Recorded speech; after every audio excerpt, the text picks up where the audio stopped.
अस्सलाम वालेकुम students. Last lecture में हमने लीनियर कांग्रेस के बारे में पढ़ा था कि कोई भी expression of this form a x congruent to b mod m is called linear congruence. ठीक है।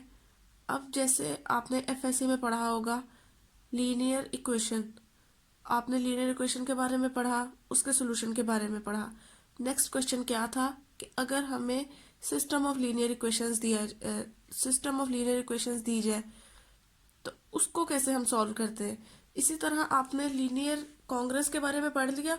अब नेक्स्ट क्वेश्चन क्या आ सकता है कि सिस्टम ऑफ लीनियर कांग्रेस दिया हो हमें, यानी एक से ज्यादा लीनियर कांग्रेसेस दी हो, तो आप उनको कैसे सॉल्व करते हैं, उसका कैसे आप साइमल्टेनियस सोल्यूशन कैलकुलेट करेंगे। तो चाइनीज रिमाइंडर थ्योरम से हमें इसका आंसर मिलता है कि आपके पास अगर कोई सिस्टम ऑफ लीनियर कांग्रेस दिया हो तो उसका यूनिक सोल्यूशन एग्जिस्ट करता है। जैसे सिस्टम ऑफ लीनियर इक्वेशन का सोल्यूशन जो होता है वो यूनिक नहीं होता, वो डिफरेंट कंडीशंस पे डिपेंड करता है। लेकिन सिस्टम ऑफ लीनियर कांग्रेस का यूनिक सोल्यूशन होता है, लेकिन साथ एक कंडीशन होती है कि ये जो सिस्टम एक्स इन कांग्रेसेस पे मुश्तमिल है कि such that X congruent to B one mod M one, B two mod M two, B are mod M are. ये जो M one M two M R है, इन पर एक कंडीशन है कि ये पेयर वाइज रिलेटिवली प्राइम है, यानी एम वन एम टू इसका GCD one, M two M three का GCD one, M one M two M three का जीसीडी वन, यानी ये सब आपस में पेयर वाइज रिलेटिवली प्राइम है। कोई भी दो अगर आप देख लें तो वो रिलेटिवली प्राइम होंगे। अगर इस तरह का हमें सिस्टम ऑफ लीनियर कांग्रेस दिया हो तो उसका सोल्यूशन एग्जिस्ट करता है और वो होता है यूनिक। अब वो यूनिक होता है लेकिन मॉड में जो वैल्यू होती है वो चेंज हो जाती है। जैसे यहाँ तो एक्स मॉड एम वन था, यहाँ एम टू था, यहाँ एम आर था, लेकिन जो सोल्यूशन होता है इस कांग्रेस का वो किस मॉड में होता है, वो मॉडुलू होता है। कैपिटल एम से हम उसको रिप्रेजेंट कर रहे हैं, वो होता है इन सब मॉड वैल्यूज का प्रोडक्ट, यानी वो इक्वल होता है M one M two M r के इक्वल। एक बार फिर देख लेते हैं। Let M one M two M r be pairwise relatively prime positive integers, ये हमारे पास pairwise relatively prime positive integers है। Then the system of congruences x congruent to B one mod M one, x congruent to b two mod M two, up to so on x congruent to B are mod M are. ये हमारे पास system है, has a unique solution modulo capital M equal to product of M one M two and M r. तो इस कांग्रेस का एक unique solution होगा और वो मॉड कैपिटल एम में दिया होगा। तो इसको समझने के लिए हम एक एग्जाम्पल देख लेते हैं। पहले एग्जाम्पल है, find a number x such that x is congruent to 1 mod 3, x is congruent to 2 mod 5, x is congruent to 3 mod 7। एक ऐसा नंबर हमने फाइंड करना है जो इन तीनों कॉन्ग्रेंसेस को सेटिस्फाई करता हो। तो उसको फाइंड करने के लिए हम यूज करेंगे चाइनीज रिमाइंडर थ्योरम। तो ये जो इस क्वेश्चन के सोल्यूशन के स्टेप्स हैं, ये बेसिकली हमें चाइनीज रिमाइंडर थ्योरम के प्रूफ से मिल रहे हैं। प्रूफ तो हम अभी कर नहीं रहे, तो हम सिंपल इसके सोल्यूशन से ही उसको समझ लेते हैं कि हम एक्स की वैल्यू कैसे कैलकुलेट करेंगे। सबसे पहला स्टेप क्या होगा, हम कंपेयर करेंगे चाइनीज रिमाइंडर थ्योरम के स्टेटमेंट के साथ। तो यहाँ m1 था 3, उसके बाद अगली कांग्रेस में जो मॉड वैल्यू होती थी उसको m2 होता था, उससे नेक्स्ट m3 होता था। अब हमें 3 ही दिए, mr तक तो हम जा नहीं रहे, तो m1 हो गया 3, m2 हो गया 5, m3 हो गया 7। उसके बाद यहाँ ये है b1, ये b2 और b3। फिर हमने देखा था कि जो सोल्यूशन होता है वो मॉड कैपिटल एम के रिस्पेक्ट से होता है। तो कैपिटल एम की वैल्यू हमने ले ली इन तीनों का प्रोडक्ट, यानी m1 m2 m3 का प्रोडक्ट, तो वो किसके इक्वल आ गया 3 5 7 का प्रोडक्ट, तो 105 के इक्वल आ गया। अब नेक्स्ट स्टेप में हमने क्या करना है, इससे नेक्स्ट स्टेप होगा हमने ये तीन वैल्यूज कैलकुलेट करनी है, capital M1, capital M2, capital M3। और कैपिटल M1 क्या होगा, वो होगा ये कैपिटल M ओवर M1। ये याद रखना है आपने। इसके स्टेप्स एक बार फिर हम नेक्स्ट एग्जाम्पल में एक बार फिर रिपीट करेंगे तो आपको स्टेप्स याद हो जाएंगे।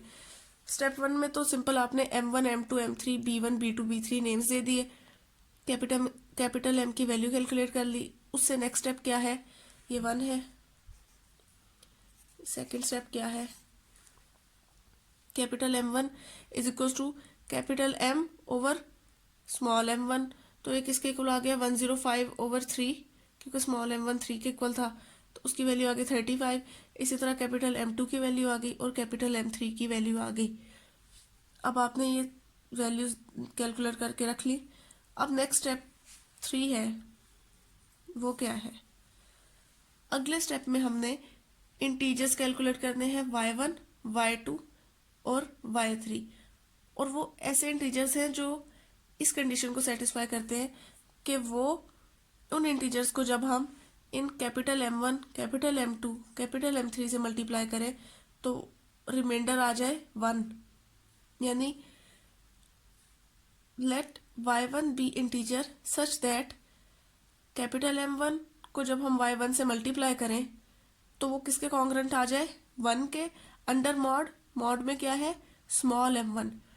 याद रखने का तरीका क्या है, बाहर कैपिटल M1 अंदर स्मॉल m1, तो कैपिटल M1 की वैल्यू डाल दी 35, y1 एज इट इज आ गया कॉन्ग्रेंट टू 1, स्मॉल m1 की वैल्यू 3 थी, वो डाल दी। अब ये बन गया हमारा एक सिंपल लीनियर कॉन्ग्रेंस का क्वेश्चन। इसको सॉल्व करने का क्या तरीका है, एक तो वो जो हमने इंस्पेक्शन से देखा था कि जो मॉड के अंदर वैल्यू होती है उससे छोटे सारे नंबर्स पुट करके हम देख लेते हैं, जो नंबर हमारी कॉन्ग्रेंस को सेटिस्फाई करता है वो हमारी कॉन्ग्रेंस का सोल्यूशन होता है। तो आप इससे छोटे क्या क्या नंबर्स हैं, 0 है, 1 है और 2 है। 0 डाला तो 0 इज कॉन्ग्रेंट टू 1, वो तो हुआ नहीं। 1 डाला तो 35 को अगर हम मॉड 3 में देखें तो आंसर आता है 2, तो ये फिर भी कॉन्ग्रेंस नहीं सेटिस्फाई हुई। 2 डाला तो क्या बन गया 35 इंटू 2 70, एंड 70 को अगर हम मॉड 3 में देखें तो आंसर 1 आता है, तो यानी 2 इस कॉन्ग्रेंस का सोल्यूशन था। तो y1 जो आ गया वो कॉन्ग्रेंट टू 2 मॉड 3 आ गया। इसको सॉल्व करने का हमने जब लास्ट लेक्चर में लास्ट एग्जाम्पल सॉल्व की थी तो एक और तरीका देखा था। बेसिकली मैं ये सारी कॉन्ग्रेंसेस उसी तरीके से सॉल्व कर रही हूँ, आप चाहे तो इंस्पेक्शन से ही एक कॉन्ग्रेंसेस सॉल्व करके देख लें। तो वो क्या तरीका था कि हम इस एक्सप्रेशन को जितना हो सके सिंप्लीफाई करके लिख लेते हैं और y1 की वैल्यू अलग करके लिख देते हैं। तो इस एक्सप्रेशन में हमने क्या किया, 35 था, अब हम इसको छोटे से छोटा करने की कोशिश करेंगे ताकि हमारे पास y1 अकेला रह जाए। तो हमने 35 में से आप देख सकते हैं कि हम जानते हैं कि अगर हम मॉड के अंदर जो वैल्यू होती है जिसके रिस्पेक्ट से हम मॉड ले रहे होते हैं उसको किसी भी नंबर से मल्टीप्लाई करें और हम अपनी कांग्रेस में उसको ऐड करें या सब्ट्रैक्ट करें तो उससे कोई फ़र्क नहीं पड़ता। मैं इसमें अगर 3 इंटू 2 6 ऐड करूँ या सब्ट्रैक्ट करूँ तो मेरी कांग्रेस को कोई फ़र्क नहीं पड़ेगा। तो मैंने अब 35 से कोई छोटा नंबर बनाना था, तो मैंने क्या किया, 3 को 11 से मल्टीप्लाई किया, आंसर आया 33, तो उसको मैंने 35 में से सब्ट्रैक्ट कर दिया। तो हमारे पास क्या आ गया, 2y1। 35 में से 33 निकाल दिए तो हमारे पास आ गया 2y1 कॉन्ग्रेंट टू 1 मॉड 3। अब हमारे पास आया था 2y1, हमें चाहिए सिंपल y1। तो अब मैंने ये 2 किसी तरीके से ख़त्म करना है, तो कुछ ऐसा ना करें कि यहाँ अकेला y1 रह जाए और 2 इस साइड पर आके डिवाइड हो जाए। अब अगर मैं डायरेक्ट इधर डिवाइड करने की कोशिश करूँगी तो क्या बनेगा, y1 कॉन्ग्रेंट टू 1/2। 1/2 एक इंटीजर तो आ नहीं रहा, तो मैं कोई ऐसी वैल्यू इस साइड पे बनाने की कोशिश करती हूँ जो 2 से डिविजिबल हो। तो मैंने क्या किया, 1 में मैंने 3 ऐड करके देखा, तो क्या बन गया 1 + 3 = 4। और अब हम जानते हैं कि 2 जो है वो 4 को डिवाइड करता है, तो हम आराम से 2 को दूसरी तरफ ले गए, तो ये क्या बन गया 4/2। तो हमारे पास y1 की वैल्यू कॉन्ग्रेंट टू 2/3 आ गई। अब नेक्स्ट y1 हमने निकाल लिया, अब हम लोगों ने y2 की वैल्यू निकालनी है। Let y2 be integer such that y1 कैसा था, capital M1, y1 congruent to 1 mod M1। y2 कैसा होगा, capital M2 Y2 congruent to 1 mod small M2। तो कैपिटल M2 की वैल्यू डाल दी 21, स्मॉल M2 की वैल्यू डाल दी 5। फिर से हमारे पास एक लीनियर कांग्रेंस का क्वेश्चन बन गया। अब आप फिर से मर्जी है आपकी, आप इंस्पेक्शन से इसका सोल्यूशन निकाल लें, या आप जैसे मैंने यहाँ सिंप्लीफाई करके लिखा है। कैसे? मैं चाहती हूँ किसी तरीके से y2 के साथ जो नंबर है वो छोटे से छोटा हो। जैसे यहाँ हमने जब छोटे से छोटा किया तो वो 2 बच गया था। अब यहाँ जब हम देखते हैं तो हम क्या करते हैं, 5 का कोई ऐसा मल्टीपल इसमें ऐड या सब्ट्रैक्ट करेंगे कि ये वैल्यू छोटी सी हो जाए। तो मैंने क्या किया, 5 को 4 से मल्टीप्लाई किया, वो क्या बन गया 20। तो मैंने 21 में से 20 को सब्ट्रैक्ट किया तो सिंपल हमारे पास y2 रह गया।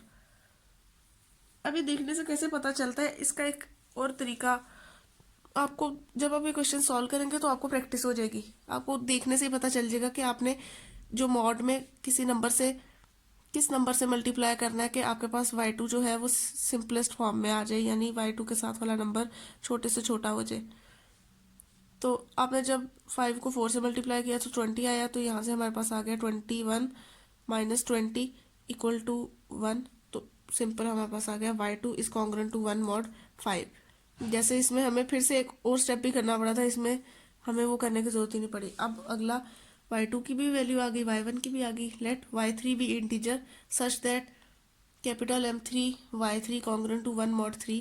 कैपिटल M3 की वैल्यू डाली, स्मॉल M3 की वैल्यू डाली। फिर से लीनियर कांग्रेस का क्वेश्चन बन गया। फिर मैं कहूँगी कि इंस्पेक्शन से निकालना है तो इंस्पेक्शन से निकाल लें, या दूसरे तरीके से कि सिंप्लीफाई करके निकालना है तो सिंप्लीफाई करके निकाल लें। हमारे पास आ रहा है 15। किसी तरीके से इसको हमने छोटे से छोटा करना है। तो मैंने क्या किया, इधर 7 को 2 से मल्टीप्लाई किया, 14 आ गया। तो 14 को यहाँ से सब्ट्रैक्ट कर दिया तो ये क्या बन गया 15y3 माइनस 14y3। जब किया तो सीधा y3 की वैल्यू आ गई, और वो किसके कॉन्ग्रुएंट थी 1 मॉड 7 के। इसको सिंप्लीफाई एक और तरीके से भी आप कर सकते हैं, मर्जी है ना, जैसे मर्जी सिंप्लीफाई करना है। ये 15y3 था ना, तो आप इस साइड पे माइनस 14 सब्ट्रैक्ट करने की बजाय इस साइड पे अगर 14 ऐड करते, जैसे इधर था ना 2y1 था, तो आपने इस साइड पे 3 ऐड किया था कि 2 को हम उस साइड पे ले जाके डिवाइड कर देंगे। इसी तरह ये है 15y3, तो मैं कोशिश करती हूँ 15 उस साइड पर जाके डिवाइड हो जाए। तो मैं क्या ऐसा नंबर ऐड करूँ कि 15 उस नंबर को डिवाइड करता हो। तो हमने क्या किया, 7 को अगर हम 2 से मल्टीप्लाई करें तो आंसर आ जाता है 14, और 1 प्लस 14 15 होता है। ये 15 और ये 15 हो गए थे कैंसिल, तो यहाँ से भी हमारे पास y कॉन्ग्रुएंट टू 1 मॉड 7 ही आ गया। तो आप देख सकते हैं कि सिंप्लीफाई करने का सिर्फ एक तरीका नहीं है, बहुत से तरीके हैं। स्टेप 3 से हमने y1 y2 और y3 की वैल्यूज कैलकुलेट कर ली। अब हम चलते हैं अपने नेक्स्ट स्टेप 4 की तरफ।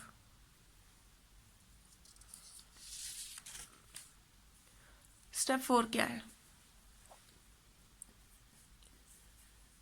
स्टेप 4 में हमें हमारा आंसर मिल जाएगा। हमारा आंसर क्या होगा, जो x की वैल्यू कैलकुलेट करनी है ना अंडर मॉड कैपिटल M, तो वो वैल्यू किसके इक्वल होती है, वो किसके होती है b1 times m1 times y1 plus b2 m2 y2 plus b3 m3 y3 under mod capital M। ये जो वैल्यू होती है ये हमारा सोल्यूशन होता है कांग्रेस का, सिस्टम ऑफ कांग्रेंसेस का। तो अब आपको पता चला कि हमने उसको पहले b1 b2 b3 की फॉर्म में क्यों वैल्यूज लिखी थी, हमने capital M1 capital M2 capital M3 क्यों कैलकुलेट किए थे, हमने स्मॉल y1 y2 और y3 क्यों कैलकुलेट किए थे, क्योंकि वहाँ से हम लोगों ने वैल्यूज इस फार्मूला में इस एक्सप्रेशन में सब्स्टिट्यूट करनी थी।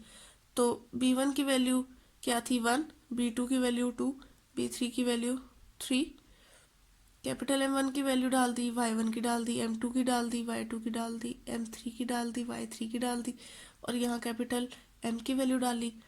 इस एक्सप्रेशन को जब कैलकुलेट किया तो वो 157 के इक्वल आ गया अंडर मॉड 105, और 157 को अगर हम 105 के मॉड में कैलकुलेट करें तो रिमाइंडर यानी 52 आता है, तो ये 105 मॉड 105 में कॉन्ग्रेंट आता है 52 के, तो हमारे पास x की वैल्यू आ गई कॉन्ग्रेंट टू 52 मॉड 105, यानी ये है हमारी सिस्टम ऑफ लीनियर कॉन्ग्रेंसेस का सोल्यूशन। अब आपने वेरीफाई करना है कि क्या ये वाकई हमारे सिस्टम ऑफ लीनियर कॉन्ग्रेंसेस का सोल्यूशन है भी या नहीं। तो इसका क्या तरीका है?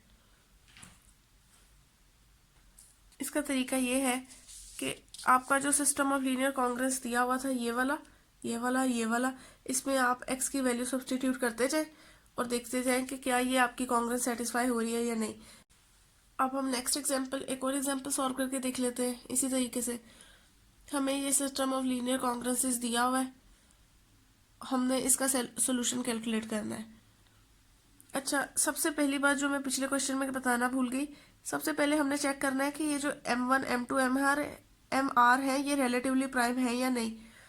तो पिछले क्वेश्चन में m1 m2 mr किसके इक्वल थे? 3, 5, 7। तो आप देख सकते हैं कि 3 और 5 रिलेटिवली प्राइम है, 3 और 7 भी रिलेटिवली प्राइम है, 5 और 7 भी रिलेटिवली प्राइम है।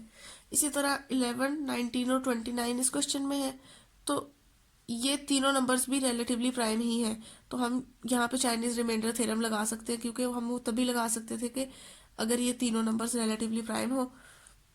तो स्टेप 1 क्या है हमारा? सबसे पहले हमने इनको नेम दे लेना है। ये b1 इक्वल टू 3 है, b2 इक्वल टू 5 है, b3 इक्वल टू 10 है, m1 equal to 11, m2 equal to 19, m3 equal to 29। उसके बाद नेक्स्ट क्या था? कैपिटल M की वैल्यू इन तीनों का प्रोडक्ट लेके निकाल ली। तो ये हो गया हमारा फर्स्ट स्टेप। अब हम नेक्स्ट स्टेप की तरफ चलते हैं। सेकंड स्टेप क्या था? उसमें हम कैलकुलेट करते हैं capital M1, capital M2, capital M3 की वैल्यू। कैसे? कैपिटल M को स्मॉल m1 से डिवाइड कर देते हैं, स्मॉल m2 से कर देते हैं, स्मॉल m3 से कर दिया।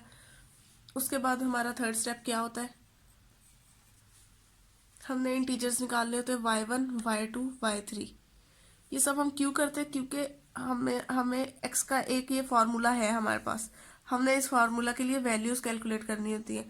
तो वो सारी वैल्यूज हमें b1 की वैल्यू हमें स्टेप 1 में मिल जाती है, कैपिटल M1 की वैल्यू हमें स्टेप 2 में मिल जाती है, स्मॉल y1 की वैल्यू हमें स्टेप 3 में मिल जाती है। तो स्मॉल y1 की वैल्यू कैसे कैलकुलेट करते हैं? यहाँ पे मेन स्टेप जो है वो एक तरह से थर्ड ही है, उसमें आपको थोड़ी मेहनत करनी पड़ती है।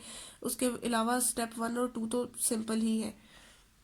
तो स्टेप 3 में हम क्या कहते हैं? y1 एक ऐसा इंटीजर लेते हैं कि जिसको जब हम कैपिटल M1 से मल्टीप्लाई करें तो वो किसके कॉन्ग्रेंट हो? 1 के कॉन्ग्रेंट हो, अंडर मॉड स्मॉल m1। तो कैपिटल M1 की वैल्यू 551 इस कॉन्ग्रेंट टू स्मॉल m1 की वैल्यू 11।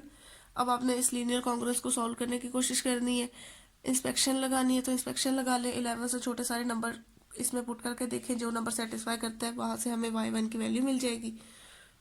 या आप इसको सिंप्लीफाई करने की कोशिश करें तो आप देख सकते हैं कि यह है 551।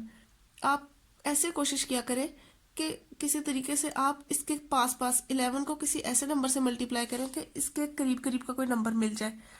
तो हमने देखा जब हम 11 को 50 से मल्टीप्लाई करते हैं तो क्या आता है हमारे पास? 550।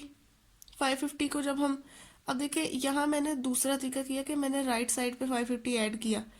जैसे पिछली एग्जांपल में मैंने लेड पेंसिल से जब बताया था तरीका, वो मैंने लगाया। आप चाहें तो 550 को इसमें से सब्ट्रैक्ट भी कर दें तो भी आपके पास y1 की वैल्यू कॉन्ग्रेंट टू 1 मॉड 11 ही आ जानी है। या आप इस राइट साइड में 550 को ऐड कर दें तो ये क्या बन गया? 551। ये वाला 551 और ये वाला 551 कैंसिल आउट हो गए, तो हमारे पास y1 की वैल्यू आ गई 1 अंडर मॉड 11। अब नेक्स्ट y2 की वैल्यू कैलकुलेट करनी है। m2 y2 को जब मल्टीप्लाई करें तो आंसर 1 है, अंडर मॉड m2 वैल्यूज डाली। अब इस कॉन्ग्रेंस को भी सिंप्लीफाई करना है। हम कोशिश करेंगे कि 19 का कोई ऐसा मल्टीपल लें जो इस नंबर के करीब करीब हो। तो हमने 19 को मल्टीप्लाई किया, जब हमने 19 को 16 से मल्टीप्लाई किया तो हमारे पास आंसर आया 304। उसको हमने इसमें से कर दिया सब्ट्रैक्ट, तो हमारे पास आया 15 y2 कॉन्ग्रेंट टू 1 मॉड 19। अब ये तो आ गया। अब हम चाहते हैं कि किसी तरीके से 15 इस साइड पर आके डिवाइड हो जाए, लेकिन जब हम इस साइड पे डिवाइड करते तो 1, तो वो बन जाता है 1/15, तो वो इंटीजर नहीं आता। तो हम कोई ऐसा नंबर बनाते हैं जो 15 से डिविजिबल हो, या हम कह दें कि 15 उसको डिवाइड करता हो। तो हमने क्या किया, हमने 19 का मल्टीपल लिया, 209 आया। 19 को किस नंबर से मल्टीप्लाई करें तो 209 आता है? 11 से। 11 से हमने 19 को मल्टीप्लाई किया तो 209 आया। तो जब 1 + 209 किया तो वो 210 आ गया। तो 210 जो है वो डिविजिबल है 15 से, तो हमने 15 को इस साइड पे लाकर डिवाइड कर दिया, तो हमारे पास आंसर आ गया 14। तो हमारे पास इस तरीके से y2 की वैल्यू आ गई। नेक्स्ट हमने y3 की वैल्यू भी वैसे ही कैलकुलेट कर ली कि y3 कैसा इंटीजर है जिसको जब हम कैपिटल M3 से मल्टीप्लाई करें अंदर मॉड स्मॉल m3 तो आंसर 1 आए। फिर से लीनियर कॉन्ग्रेंस आई, हमने करीब करीब नंबर ऐसा लिया कि ये इतना बड़ा नंबर थोड़ा छोटा बन जाए, उसको सिंप्लीफाई किया तो हमारे पास y3 की वैल्यू भी आ गई 5। y1 y2 y3 की वैल्यू भी आ गई। b1 b2 b3 की वैल्यू स्टेप 1 में कैलकुलेट की थी, m1 m2 m3 की वैल्यू स्टेप 2 में कैलकुलेट की थी। इस एक्सप्रेशन में वैल्यू पुट कर दी, ये वैल्यूज पुट कर दी, इन वैल्यू इसको सिंप्लीफाई करके लिखा कैलकुलेट करके, तो ये बना 34433। अब इसको हमने मॉड 6061 जो कैपिटल M था, कैपिटल M क्या था, small m1 small m2 small m3 का प्रोडक्ट, तो वो आता था 6061। तो अंडर मॉड जब हमने 6061 इस नंबर को देखा तो आंसर आया 4128। अब आप इसको वेरीफाई करके देखेंगे अपनी गिवन कांग्रेस में, जब आप 4128 पुट करके देखेंगे तो वो इन तीनों कांग्रेसेस को सेटिस्फाई करता होगा। 41 इस जगह पे डाल के देखें 4128, तो जब आप उसको अंडर मॉड 11 कैलकुलेट करेंगे तो आंसर 3 ही आएगा, आप वेरीफाई कर लेना। इसी तरह जब आप यहाँ 4128 डालेंगे तो वो मॉड 19 में आंसर 5 ही देगा। इस तरीके से आप अपना आंसर वेरीफाई कर सकते हैं। इसी तरह ये वाला भी। तो आपने देखा कि अगर हमें सिस्टम ऑफ लीनियर कॉन्ग्रुएंसेस दिया हो तो आप उसको चाइनीज रिमाइंडर थ्योरम की हेल्प से कैसे कैलकुलेट कर सकते हैं उसका सोल्यूशन। तो मेन उसकी कंडीशन चाइनीज रिमाइंडर थ्योरम की यही है कि ये जो मॉड वाली वैल्यूज़ हैं ये आपस में रिलेटिवली प्राइम हो। अगर रिलेटिवली प्राइम है तो आप उसका सोल्यूशन इन 4 स्टेप्स में कैलकुलेट कर सकते हैं।